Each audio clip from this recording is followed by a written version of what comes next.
ایک واقعہ حدیثوں میں بنی اسرائیل پرانی امت کا ہے کہ ایک شخص نے 99 قتل کر دیے، 99 مرڈر اس نے کیے.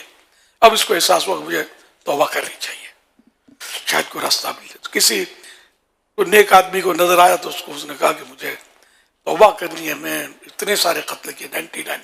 تو اس نے اس کو کہا کہ اتنے قتل کیے، قتل کرنے سے پہلے سوچنا تھا خدا تجھے کبھی معاف نہیں کرے گا.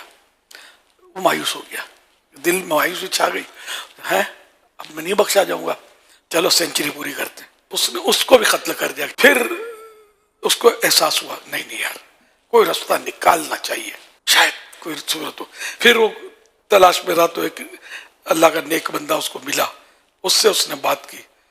اس نے کہا کہ کیوں نہیں، اللہ کی رحمت کے خزانے ختم تھوڑی ہوتے ہیں، بالکل کوئی صورت تیری نکل سکتی ہے، مگر یہ کہ ایسا لگتا ہے کہ اس طرف جو ہے نا کوئی اللہ کے نیک بندے رہتے ہیں، تو ادھر چلے جاؤ، شاید وہ تم کو راستہ بتا دیں گے.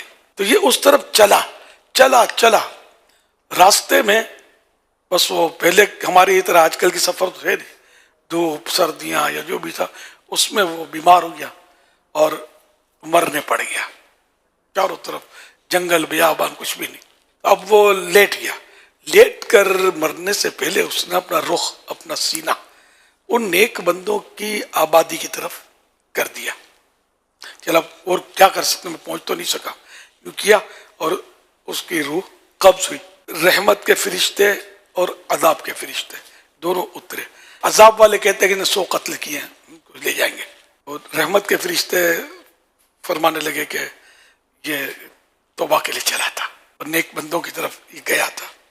اللہ پاک نے دونوں میں فیصلے کی صورت ارشاد فرمائی. اللہ پاک بے نیاز ہے، اس نے کہا کہ ایسا کرو کہ دونوں طرف کی زمین ناپو، اگر یہ بندہ اپنی بستی کے قریب ہے، اپنی آبادی کے قریب ہے تو عذاب والے لے جائیں، اور اگر میرے نیک بندوں کی بستی کے قریب ہے تو رحمت والے لے جائیں. یہ اپنی بستی کے قریب تھا، اس بستی سے دور تھا. اللہ پاک نے اپنے نیک بندوں والی بستی کو حکم دیا کہ تو سمٹ جا، اس زمین کو کہا تو سمٹ جا، اور اس کو کہا تو پھیل جا. تو اس طرح اب پیمائش ہوئی تو وہ بندہ اللہ پاک کے نیک بندوں کی بستی کے قریب پایا گیا اور رحمت والے فرشتے اس کو لے گئے. رحمت حق بہا نمی جوہت، رحمت حق بہا نمی جوہت. اللہ کی رحمت قیمت نہیں مانگتی، کوسٹ پرائس نہیں مانگتی. اللہ کی رحمت بہانے ڈھونڈتی ہے.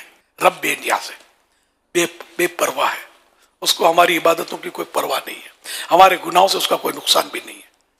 اب اس کا حکم ہے کہ عبادت کرو، لبیک اللہم لبیک، اے میرے مولا، اے میرے اللہ، ہم حاضر ہیں، عبادت کرنی ہے.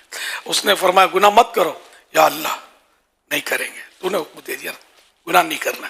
تو ہمیں اللہ پاک کا حکم ماننا ہے، گناہ سے بچنا ہے اور عبادتیں کرنی. یہ نہیں سرکشی نہیں کرنی کہ شاید اللہ بخش دے گا، گناہ کرتے رہو. 100 کا قاتل بخشا گیا تو میں نے تو 100 مچھر بھی نہیں مارے، تم نے میں اس سے چھوٹا گناہ گار ہوں، نہ ہی نہیں.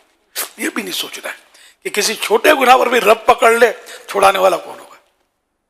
ڈرنا ہے اس سے.